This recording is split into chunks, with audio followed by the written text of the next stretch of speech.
رات نوٹ فرما لے۔ مصاحب نمبر 2، مصاحب نمبر 2۔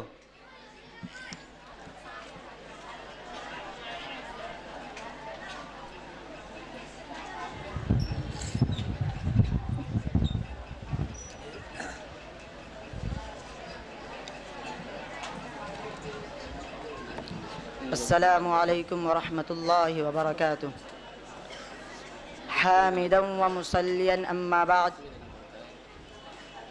حاضرین جلسہ، ہندوستان میں جہاں دیگر ادیان و مذاہب کے لوگ قیام پذیر ہے، وہیں پر مسلمان ہندوستان کی ریڑھ کی ہڈی کی حیثیت رکھتا ہے۔ یہ حقیقت ہے کہ ہندوستان کی تقدیر کو مسلمانوں نے اپنے خون جگر سے سنوارا ہے۔ ہر ہندوستانی کو سر اٹھا کر جینے کا حق مسلمانوں نے دیا ہے۔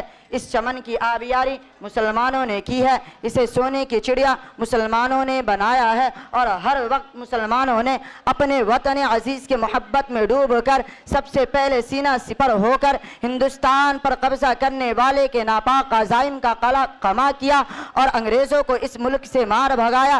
انگریزوں کے خلاف عالم بغاوت بلند کر کے، اپنی جوان بیویوں کو بیوہ بنا کر، اپنے بچے کو یتیم کر کے، اپنے خون کو پانی کی طرح بہا کر ہر آنے والے باطل طاقت کا مسلم علماء اور عوام نے مقابلہ کیا اور ان کے ناپاک منصوبوں کی دھجیاں اڑا دی، اور ان سے یہ بات کہہ ڈالی کہ جب تک ہندوستان میں مسلمان موجود رہے گا اس وقت تک اس ملک کو غیروں کے حوالے نہیں کیا جا سکتا، اس ملک کو ہم سے کوئی چھین نہیں سکتا، اس لیے کہ یہ ملک ہمیں جان سے بھی زیادہ پیارا ہے، اس کی تقدیر کو ہم نے نکھارا ہے۔ یہ بات مسلمانوں نے ہی تو کہی تھی کہ سارے جہاں سے اچھا ہندوستان ہمارا، ہم بلبلے ہیں اس کی یہ گلستاں ہمارا۔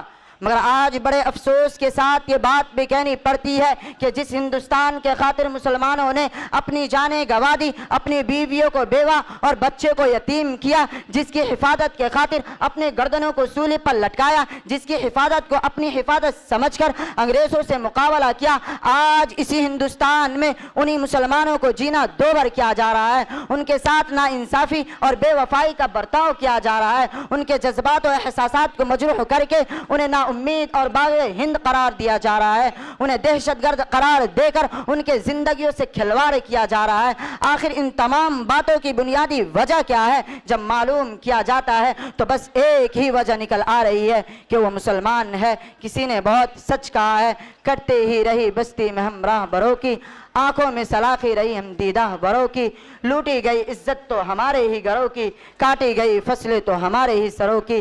اس دیش میں برسوں سے پریشان ہیں ہم لوگ، بس جرم ہے اتنا کہ مسلمان ہیں ہم لوگ۔ میں ان مسلم دشمن ذہنوں سے پوچھنا چاہتا ہوں، ذرا بتاؤ ہندوستان کو اتنا حسین و جمیل کس نے بنایا؟ مرکز توجہ بنا ہوا وہ لال قلعہ کس نے بنایا؟ ہندوستان کی قدر و قامت کی دلیل وہ قطب مینار کس نے بنایا؟ وہ جگمگاتی ہوئی جامع مسجد اور مکہ مسجد کس نے بنائے؟ ہر مقام پر موجود حسین و جمیل وہ بڑے بڑے قلعے کس نے بنائے؟ ہندو مسلم سکھ عیسائی اتحاد کا ثبوت دینے والا وہ چار مینار کس نے بنایا؟ ارے ہندوستان کے ماتھے کا سندور یہ تاج محل کس نے بنایا؟ ان سارے باتوں کے باوجود تمہیں یہ کہنا ہی پڑے گا یہ ساری چیز مسلمانوں کی وطن سے وفاداری اور بے پناہ خلوص و محبت کی دلیل ہے۔ مگر یہ بات بھی یاد رکھو، ذرا سی سنہری کرسی پہ بیٹھ جانے سے ہندوستان تمہارا نہیں ہو جائے گا، ووٹوں کے بھیک سے حاصل ہوئے اقتدار کے ذریعے تم شہنشاہ ہند نہیں بن جاؤ گے، ہر حال میں تمہیں مسلمانوں کو ماننا پڑے گا، اس کے بغیر تم ایک قدم بھی آگے نہیں بڑھ سکتے اور مسلمانوں کو نہیں بھلا سکتے۔ کلیم عاجزی نے کیا یہ خوب کہا ہے، ابو انجمن اہل ستم کی جلوگاہ روشن جہاں وفا کر چکے ہم، کس کس جگہ سے بیاض وطن مٹاؤ گے، ہر ورق پر مہر وفا کر چکے ہم۔ وآخر دعوانا الحمدللہ۔